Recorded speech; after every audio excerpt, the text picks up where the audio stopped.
Care রুমে যেতে দেখি কেয়া তার দুলাভাইয়ের সাথে অন্তরঙ্গ মুহূর্ত পার করতেছে। কেয়া আমার চাচাতো বোন। কেয়া প্রায় অর্ধ উলঙ্গ আর দুলাভাই শুধু শর্ট প্যান্ট। তাদের প্রেম নীলা দেখে আমি ধমকে যাই। এটা দেখার জন্য আমি মোটেই প্রস্তুত ছিলাম না। আমি কেয়াকে ভালোবাসি এটা বাড়ির মোটামুটি সবাই জানে। এর কারণে যে কত মার খেয়েছি তার কোনো হিসাব নাই। আমাকে বারবার বলে দিয়েছে কেয়াকে নিজের বোনের মতো দেখতে। আমি কেয়াকে এমন অবস্থায় দেখে নিজের চোখকে বিশ্বাস করতে পারছিলাম না। সি সি কেয়া, এসব কি দেখছি? আব্দুল্লাহ ভাই, আপনি কি করে পারলেন এটা করতে? আমার আওয়াজ শুনে যেন ওদের মাথায় আকাশ ভেঙে পড়ল। দুলাভাই বলল, সাকিব প্লিজ কাউকে বলল না, কাউকে বললে আমাদের মান সম্মান থাকবে না। উনি সুমি আপুর স্বামী, অনেক স্মার্ট, আবার অনেক বড় অফিসে চাকরি করে। সুমি আপু হলো কেয়ার বোন। আপু সকালে তার বাচ্চাকে ডাক্তারের কাছে নিয়ে গেছে, সাথে চাচিও গেছে। চাচা নাই, মারা গেছে 3 বছর হয়। আব্বু 2 পরিবারের প্রধান। আব্বু ও চাচা মিলে এইরকম 2টি 2তলা বাড়ি করেন। সুমি আপুর বিয়ে হয়েছে 2 বছর হলো, একটা 6 মাসের মেয়ে বাচ্চাও আছে। আপুকে আব্বুই বিয়ে দেয়। বিয়েটা পারিবারিকভাবেই হয়। দুলাভাই আমার হীরের টুকরা, বাড়ির সবাই জানে। কিন্তু তার চরিত্র যে এত খারাপ আমি নিজেও ভাবতে পারছি না। আর কেয়া এটা কিভাবে করলো? কেয়ার মতো ভদ্র মেয়ে 3 গ্রাম খুঁজেও পাওয়া যাবে না। কেয়ার সৌন্দর্য বাড়ির লোকজন ছাড়া বাইরের কেউ দেখেনি। হাত মোজা, পাও মোজা, বোরকাও পরে, পদ্মার সাথে সবসময় চলাচল করে। কিন্তু আজ সেই কেয়ার একই হাল দেখছি। চুপ করেন, আপনার লজ্জা করে না? আবার কথা বলেন। কেয়া, তুই না পদ্মা করিস? কোনো পরপুরুষের সামনে যাস না?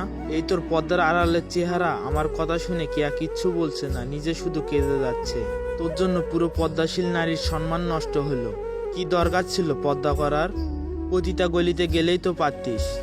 এই কেয়াকে আমি যখন বলতাম, কেয়া আমি তোকে ভালোবাসি, তোর জন্য সব করতে পারবো, আর তুই আমাকে আব্বুকে বলে মার খাওয়াইতি। কেয়া কান্না করতে করতে বলল, সাকিব কাউকে বলিস না প্লিজ। কেয়া আমি যখন তোকে ভালোবাসি বলতাম, তুই আমার চরিত্র নিয়ে কথা বলতি, আব্বুর কাছে মার খাওয়াইতি। আজ তোর আসল রূপটা দেখুক সবাই। আর দুলা ভাই, আপনাকে আর কি বলবো? আমি রুম থেকে বের হয়ে যাচ্ছিলাম।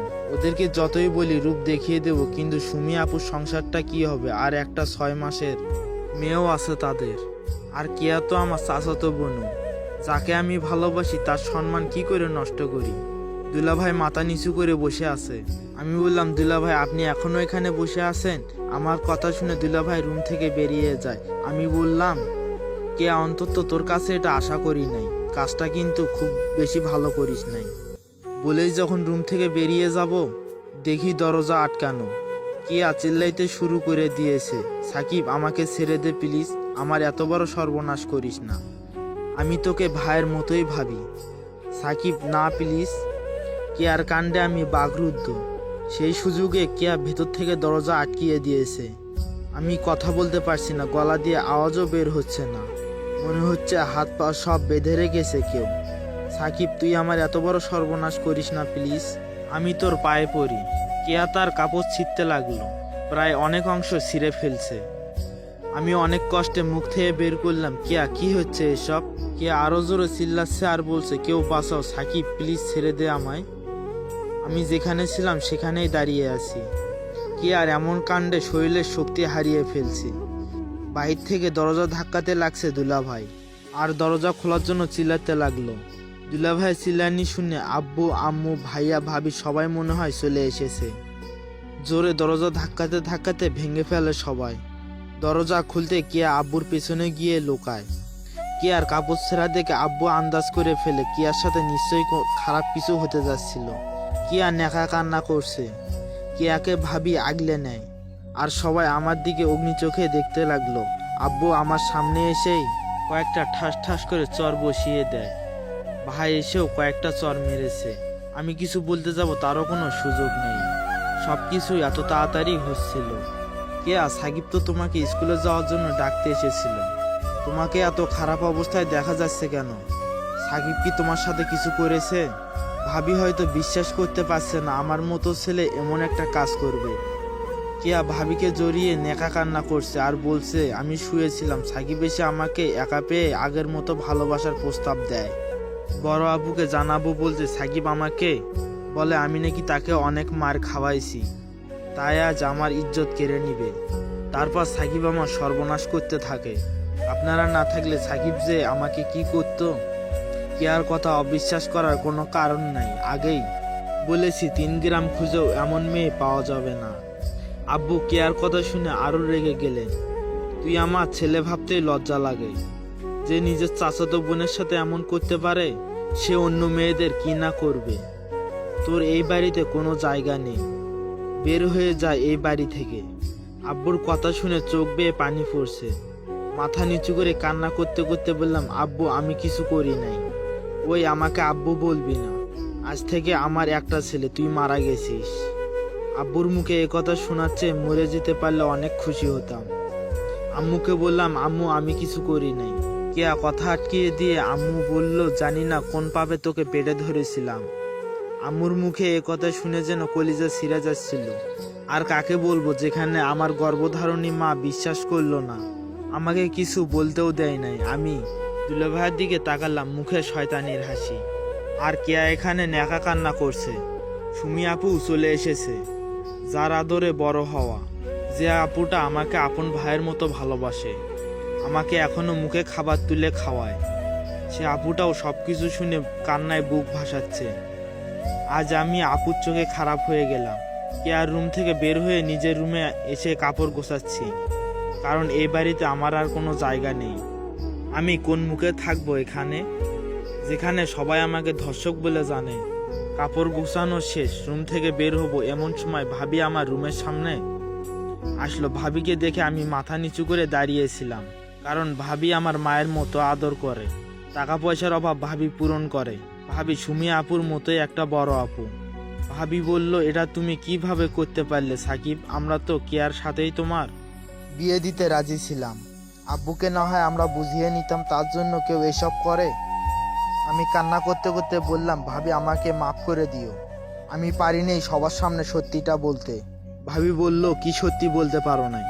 আমি বললাম, ভাবি কথা দেন কাউকে বলবেন না? ভাবি বলল, বলো। বলবো না কাউকে। আমি কান্না সুরে বললাম, ভাবি আমি কেয়ার সঙ্গে এমন কিছুই করিনি। ভাবি বলল, তাহলে কেয়ার কাপড় ছেঁড়া কেন? ভাবি আমি কেয়াকে ডাকতে গিয়ে দুলাভাইয়ের সাথে পাপ কাজে লিপ্ত থাকা অবস্থায় দেখি আমি তাদের অপমান করি, তাদের ভয় দেখায়, বাড়ির সবাইকে বলে দেব। কিন্তু পরে আপুর সংসার আর কেয়ার সম্মানের কথা ভেবে থমকে যায়। আমি রুম থেকে বের হতে যাচ্ছিলাম, দুলাভাই বাইরে থেকে দরজা লক করে দেয়। কেয়া জোরে জোরে কাঁদতে থাকে আর কাপড়গুলো ছিঁড়তে থাকে। তারপর ভিতর থেকে লক করে দেয় কেয়া, আর বাহির থেকে দুলাভাই দরজা ধাক্কায়। আর চিল্লানি শুনে তোমরা এসে আমাকে এই পরিস্থিতিতে দেখলা। আর কাকে বলবো এই কথা, আর কে বিশ্বাস করবে আমার এই কথাগুলো বলো? এই কথা বলে কেঁদে কেঁদে রুম থেকে বের হতে যাচ্ছি। ভাবির চোখেও পানি। ভাবি বিশ্বাস করলেও নিরুপায়। ভাবি বলল, কি বলছো সাকিব? তাদের পাপের বোঝা তোমার উপর চাপিয়ে দিয়েছে?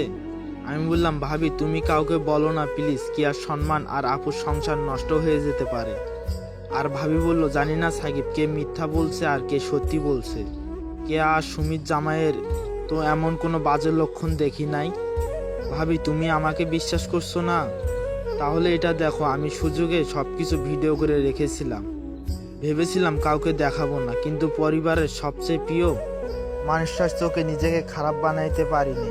ভাবি মোবাইল নিয়ে যেতে চাইলো। সাকিব, এই ভিডিও এক্ষুনি আব্বুকে দেখাবো।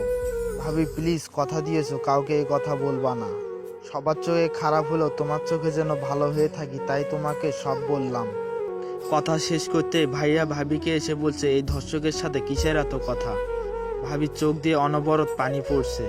ভাবি আমাকে অনেকগুলো টাকা দিয়ে বলে, টাকার দরকার পড়লে যেন আমাকে জানায়। ভাবি চোখ মুছে আমার রুম থেকে বের হয়, কিন্তু আমার চোখের পানি জুড়ায় না। রুমটার প্রতি মায়া লাগছিল। আম্মু পায়ে একবার সালাম করতে মন চাচ্ছিল, কিন্তু সে সাহস আজ আমার নাই। সবাই আমার চলে যাওয়া দেখছে। ভাবি সবার চোখের আড়ালে বারবার চোখ মুছছে। রাত 12টার বাসে রওনা দিলাম ঢাকার উদ্দেশ্যে। কিন্তু কোথায় গিয়ে উঠবো? ঢাকায় গিয়ে কি করব? খুব চিন্তা হচ্ছিল, কারণ ঢাকায় আমি ভালো করে চিনি না, আর কোনো আত্মীয় স্বজনও নাই যেখানে গিয়ে উঠবো। ভাবির দেওয়া টাকাগুলো গুনলাম। 5,000 টাকা আছে এখানে, আর আমার কাছে 780 টাকা আছে। ভাবি যদি টাকাগুলো না দিত তাহলে 2 দিন বেঁচে থাকাও কষ্টকর হয়ে যেত। তেমন কোনো কাজও জানি না, সবেমাত্র কলেজে পা দিয়েছি। আব্বুর টাকা পয়সার কোনো অভাব নেই, যার জন্য লেখাপড়াটাও ভালো করে করেছি। আমার কোনো দোষ ছিল না, শুধু একটাই দোষ, আমি কেয়াকে পাগলের মতো ভালোবাসি। যখন থেকে বুঝতে শিখেছি তখন থেকে কেয়াকে ভালোবাসতাম আমি। একসাথে স্কুলে যাওয়া, খেলাধুলা করা, আমরা ছিলাম বেস্ট ফ্রেন্ডের মতোই। কিন্তু যখন কেয়াকে স্কুলের এক বড় ভাই ফলো করতে শুরু করে আর কেয়াকে যদি প্রপোজ করে, কেয়া যদি সম্পর্কে জড়িয়ে যায়, তাই জন্য সুমিয়াপুর বিয়ের দিনে তাকে প্রপোজ করে বসি। আব্বু আমাকে সেদিনকে প্রচুর মারে, আমার আর বিয়ে খাওয়া হলো না। আব্বুর হাতের মার সেদিন প্রথম খেয়েছিলাম। আব্বু আমাকে বলেছিল কেয়াকে নিজের বোনের মতো দেখতে। আমার মার দেখে কেয়া অনেক হেসেছিল, কিন্তু কেয়ার প্রতি আমার কোনো রাগ আসেনি। বিয়ের দিন সুমি আপুর সঙ্গে যেতে বলেছিল আব্বু, আমিও প্রিপারেশন নিয়ে রেখেছিলাম, কিন্তু আমার আর যাওয়া হলো না, শুধু কেয়াই গেল। আব্বু আমাকে মারের কারণটা শুধু ভাবি জানতো, আর সবাই জেনেছিল আমি দুষ্টুমি করেছি তাই মেরেছিল। অনেকে আব্বুকে রাগ দেখিয়ে বলেছিল দুষ্টুমি করার জন্য কেউ এরকম ভাবে মারে, বিয়ের দিন ফাজলামো করবে না তো কবে করবে। আব্বুকে আনার জন্যই গিয়েছিলাম। আব্বু না যাওয়ার কারণটা কি জানতে চেয়েছিল, কিন্তু কিছুই বলি নাই। কি আর মনে যেন আনন্দের জোয়ার বইছে। নতুন দুলাভাইয়ের সাথে ভালোই খাতির জমেছে। আমার খুব ভালো লাগলো, বড় ভাইয়ের অভাবটা দুলাভাইকে দিয়ে পূরণ করুক। আব্বুকে নিয়ে বাসায় আসলাম, দুলাভাইয়ের সঙ্গে আমারও ভালোই খাতির জমেছে। খুব ভালোই যাচ্ছিল দিনগুলো, কিন্তু কেয়াকে বারবার আমার মনের কথাগুলো বলার চেষ্টা করেছি, কিন্তু কেয়া শুধু বলতো আমি তোকে ভাইয়ের মতোই দেখি। দুলাভাইকে দিয়েও বলেছি অনেকবার, কিন্তু কাজ হয়নি। দুলাভাই আর কেয়াকে অনেকবার একান্তে দেখেছি, মনে হচ্ছিল প্রেমিক প্রেমিকা বসে প্রেম করছে, কিন্তু আমি এসব নিয়ে কখনো ভাবিনি, কারণ কেয়ার দুলাভাই এমন না। পরিবর্তিতে এমনই হলো। হঠাৎ মোবাইলে মেসেজ টিউন বেজে উঠল। কল্পনা থেকে বাস্তবে ফিরে আসি। কেয়ার মোবাইল থেকে মেসেজ, কি লিখেছে? আমার রূপ বের করতে গিয়ে নিজে ধরা খেয়ে গেলি, কি অভিনয়টাই না করলাম। কেয়ার লেখাটা পড়ে চোখের কোণে জমে থাকা কষ্টগুলো বের হতে যাচ্ছিল। আমি জানি না তুই এমনটা কেন করছিস, তবে আমি চাইলেই তোদের রূপটা আমি বের করে দিতে পারতাম, কিন্তু তোর সম্মান আর আপুর সংসারের কথা ভেবে কাউকে কিছু বলিনি। কিয়া বলল, তাই নাকি? তোর কাছে কি প্রমাণ আছে নিজেকে সাধু বানানোর জন্য? তবে তো কেন বাসা থেকে বের করেছি জানিস? আমার আর দুলাভাইয়ের সম্পর্কটা যেন আরো গভীরে যায়, আর তোর চোখে যেন ছোট হয়ে না থাকতে হয়। আমি বললাম, ভালো করেছিস, তবে এতে কোনো আমার দুঃখ নাই। শুধু বলবো আপুর সংসারটা যেন না নষ্ট হয়। তোদের এই অবৈধ সম্পর্ক নষ্ট করে সবাই যেমন ভাবতো তোকে সেরকম যেন ভাবে। কে আমাকে বললো, তুই আমাকে বলবি আমি কি করব? আমি দুলাভাইকে বিয়ে করব। তারপর আমি রিপ্লাই দিলাম, কিন্তু মেসেজ সেন্ড হচ্ছে না। বুঝতে বাকি নেই এই সিমটা নষ্ট করে ফেলেছে, কিন্তু আমার মনে খুব ভয় জন্মেছিল আপুর সংসারটাকে কি আর নষ্ট করে দেবে। তাই আমি সাথে সাথে ভিডিও পাঠিয়ে দুলাভাইকে ছোট করে মেসেজ করে দিলাম। আমি চাইলে এই ভিডিওটা সবাইকে দেখাইতে পারতাম, কিন্তু এটা করলে আপনার সম্মানটা কোথায় যাবে একটু ভেবে দেখেন। কিন্তু আমি সেটা করিনি। আমি না হয় এই অপপদে ভালোভাবে বেঁচে থাকতে পারবো, কিন্তু কেয়ার আব্বু নেই। আমার আব্বু কেয়াকে নিজের মেয়ের মতো আদর করে, আর কেয়ার সম্মানটা কোথায় থাকতো? আর আপনি আপুর চোখে সারা জীবন ধর্ষক হয়ে বেঁচে থাকতেন। হতে পারে আপনার সংসারটা ভেঙে গেছে, আর আমাদের বাড়িতে যে সম্মানটা আছে সেই সম্মানটা ঘৃণায় পরিণত হইতো। তাই আপনাদের একটা সুযোগ দিলাম, আপনাদের এই অবৈধ সম্পর্ক নষ্ট করুন, সম্মান আর আপুর ভালোবাসা নিয়ে বেঁচে থাকুন। মনে রাখবেন আপনার একটা ফুটফুটে বাচ্চাও আছে। আমি মেসেজটা দিয়ে বসে রইলাম। স্টেশনে বাস থামলো। বাস থেকে নেমে পেটে খুব ক্ষুধা লাগছে, তাই হোটেলে গিয়ে খাবার খেয়ে নিলাম। কিন্তু এখন কোথায় যাব, কি করব কিছু ভেবে পাচ্ছি না। আব্বু আম্মুর কথাগুলো খুব কানে বাজছে। তুই আমার ছেলে না, তোকে কোন পাপে পেটে ধরেছি? মাগো, তুমিও তোমার ছেলেকে চিনলা না? চোখ থেকে অনবরত পানি পড়ছিল। অনবরত রাস্তা দিয়ে হাঁটছিলাম, দুপুর গড়িয়ে বিকেল। হঠাৎই একটা বাচ্চাকে রাস্তার মাঝখানে দেখলাম, যে কোনো মুহূর্তে গাড়ি চাপা দিতে পারে। আমি কোনো কিছু না ভেবেই ব্যস্ত রাস্তায় নেমে গিয়ে বাচ্চাটাকে কোলে নিয়ে রাস্তার পাশে চলে যাই, কিন্তু শেষের দিকে একটা গাড়ি এসে আমার পায়ের ওপর উঠিয়ে দেয়। আমি ব্যথায় কাঁদরাচ্ছি। বাচ্চাটির মা এসে আমাকে হসপিটালে নিয়ে যায়, আর একদিক দিয়ে আমাকে ধন্যবাদ জানাচ্ছে, আর অন্য দিক দিয়ে নিজের বেখেয়ালির জন্য বাচ্চাকে বাঁচাতে গিয়ে নিজেকে দোষারোপ করছে। কি যেন একটা ইঞ্জেকশন দিল। আমার চোখ দুটো আস্তে আস্তে বন্ধ হয়ে আসছে। চোখ খুলে দেখি পায়ে ড্রেসিং, বাচ্চাটি ও বাচ্চাটির মা, আর অন্যদিকে একটি আমাদের বয়সী মেয়ে দাঁড়িয়ে আছে। ডাক্তার এসে বললেন পাটি ভালোভাবেই ভেঙে গিয়েছে, আমি ওষুধ লিখে দিচ্ছি, রুগীকে খাওয়াবেন আর রুগীকে 1 মাস রেস্ট নিতে হবে, আর খেলাধুলা বা কোনো কাজ করতে পারবে না, আর 15 দিন পর আমাকে দেখিয়ে নিয়ে যাবেন। ডাক্তার প্রেসক্রিপশন লিখে দিয়ে গেলেন। আর বাচ্চাটির মা বললেন, আজ আমার জন্য তোমার এত বড় ক্ষতি হলো। আমি বললাম, না না আন্টি, নিজেকে দোষারোপ করবেন না, এটা শুধুমাত্র একটা অ্যাক্সিডেন্ট। আন্টি বললেন, আচ্ছা তোমার বাসা কোথায়, তোমার ফ্যামিলির কারো নাম্বার থাকলে দাও, আমি তোমার মা বাবাকে আসতে বলি। আমার মোবাইলটা কোথায়, মোবাইল খুঁজে পাচ্ছিলাম না। আমার মোবাইলটা হাতে দিয়ে বলল, তোমার মোবাইল রাস্তায় পড়ে ভেঙে গিয়েছে, এটা তো একেবারেই গেছে।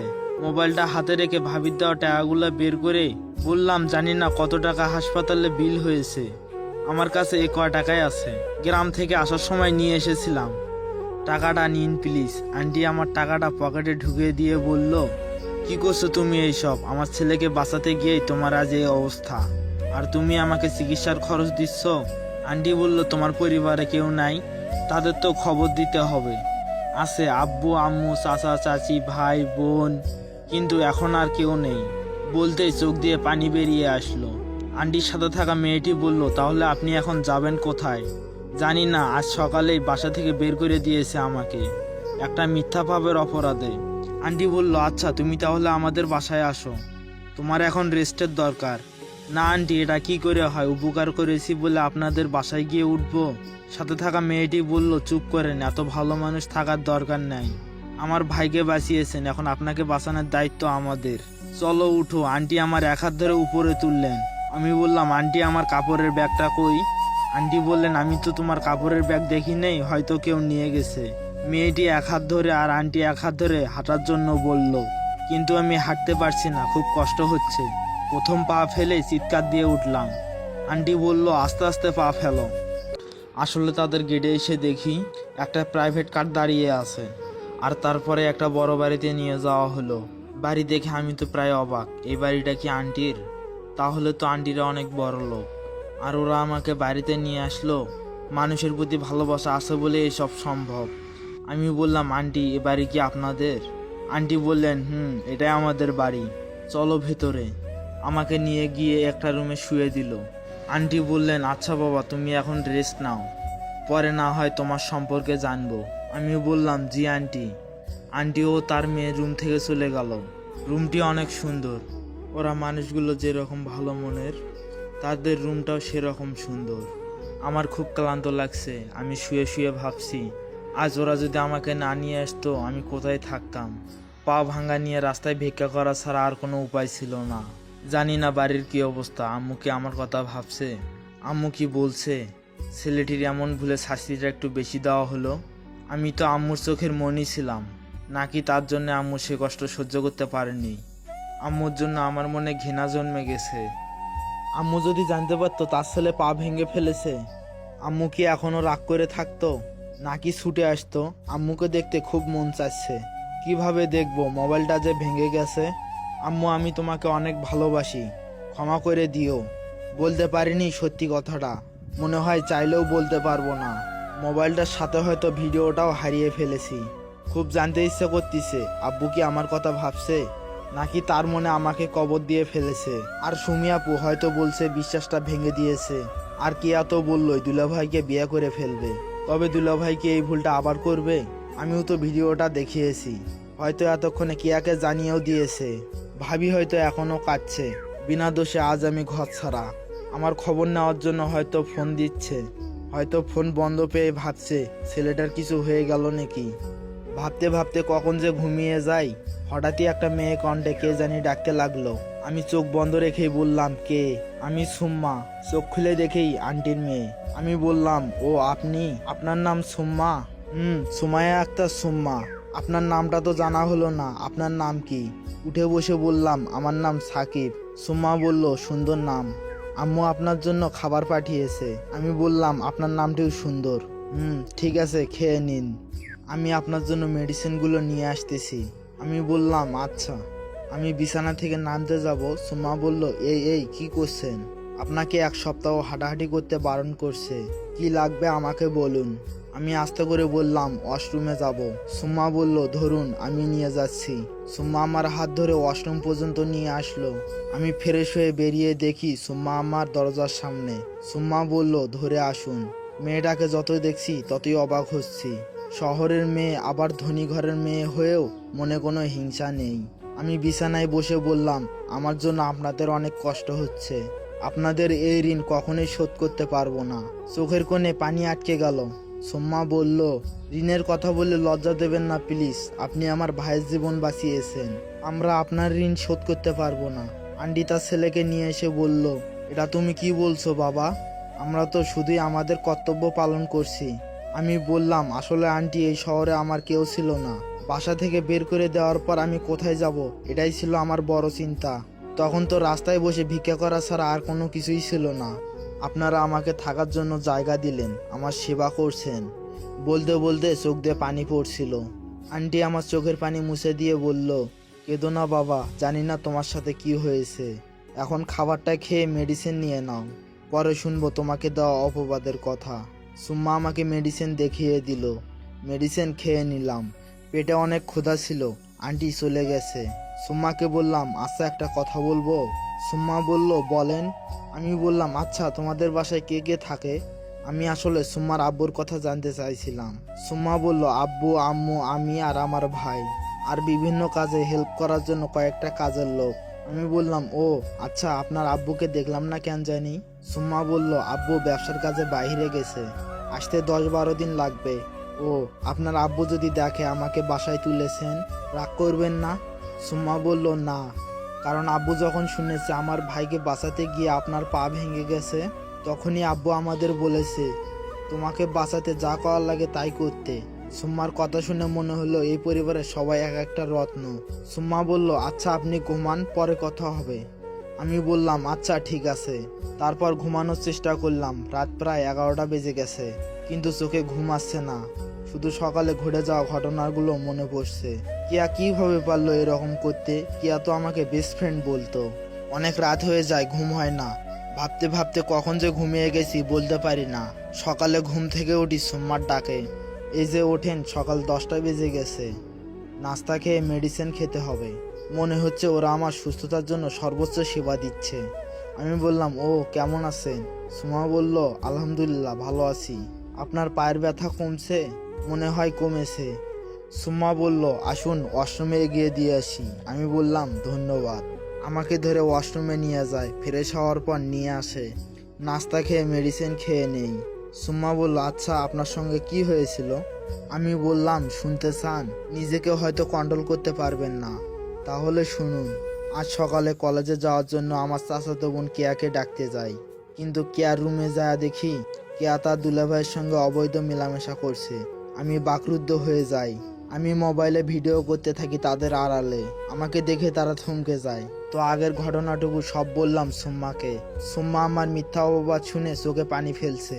সুম্মা কান্না করছে আর বলছে আপনি প্রমাণ থাকা সত্ত্বেও কাউকে কিছু বলেননি, শুধু আপনার সংসার আর যে আপনাকে ধর্ষক বানালো তার সম্মানের কথা ভেবে আপনি অসম্মান হয়ে বাড়ি থেকে বেরিয়ে আসলেন। আমি বললাম আমার সম্মান হয়তো তাদের কাছে কমে গেছে, কিন্তু নিজের ভিতর নিজেকে নিয়ে গর্ব হচ্ছে। অন্যের জন্য নিজেকে বিলিয়ে দিলাম, হয়তো কোনো একদিন ওরা বুঝতে পারবে। সুম্মা বলল আল্লাহ তাদের শুদ্ধ বুঝ দান করুক। আমি বললাম আমি এটাই চাই। আমি হয়তো যে কোনোভাবে চলে যাইতে পারতাম, কিন্তু ওরা হারাইতো ওদের অর্জন করা সম্মানগুলো। সুম্মা বলল আপনার ভাবি তো অনেক ভালো মানুষ, আপনার উপরে বিশ্বাস ছিল, তাই তো আপনার কাছে জিজ্ঞেস করেছে। আমিও বললাম ভাবি আমাকে নিজের ভাইয়ের মতো ভালোবাসে। হ্যালো এভরিওয়ান, গল্পটা এই পর্যন্তই সমাপ্ত করা হলো। নেক্সট কোনো গল্প নিয়ে আবার আসবো ইনশাআল্লাহ।